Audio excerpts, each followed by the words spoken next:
राज्यात मोठ्या प्रमाणात गोवंश तस्करी मोठ्या प्रमाणात होत असल्याने तसेच अवैध कत्तलखाने सुरू असून यावर अनेकदा बजरंग दलातर्फे धाड टाकून कारवाई करण्यात येत होत्या.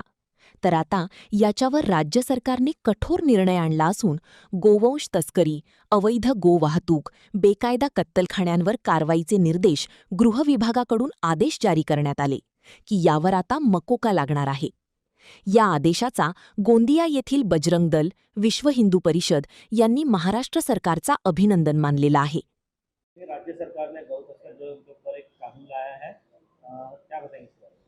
गौ के ऊपर जो कानून लाया नया महाराष्ट्र सरकार ने, उसका स्वागत करते हैं।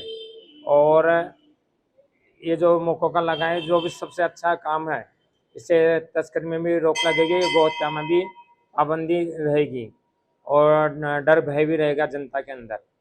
और मैं महाराष्ट्र सरकार से मांग करता हूँ, जो आवारे जो गाय घूम रही है हर जगह पूरे हिंदुस्तान के अंदर और महाराष्ट्र में, तो उन पर भी पाबंदी लगाई जाए, क्योंकि आवारे पशु गाय इधर उधर घूमने से बीच रास्ते में भी बैठ रहे तो एक्सीडेंट होने का भी डर रहता है, साथ में गोबर करती है उससे गाड़ी फिसलने का भी डर रहता है, और बरसात के दिनों में बीमारी का भी भय बना रहता है।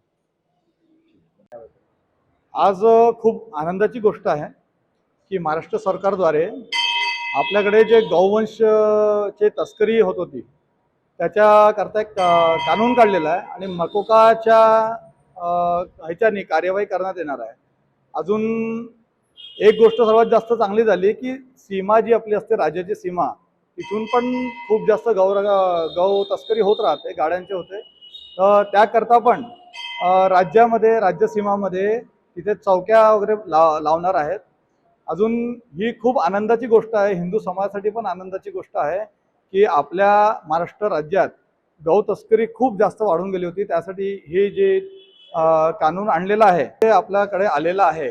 त्याकरता विश्व हिंदू परिषद, बजरंग दल आणि पूर्ण संघटनद्वारे महाराष्ट्र सरकारचं अभिनंदन आम्ही करतो आणि खूप खूप आभार आहे की जे विश्व हिंदू परिषद, बजरंग दल किंवा जितके पण हिंदू संघटनचे कार्यकर्ता जे गौ तस्करीसाठी जे कानून आपला गौ तस्करीवर जे कारवाई करण्यासाठी जे रात्रभर वेळ काढत होते, त्यांचं एक खूप आनंदाची गोष्ट त्यांना एक आज सरकारद्वारे मिळालेली आहे.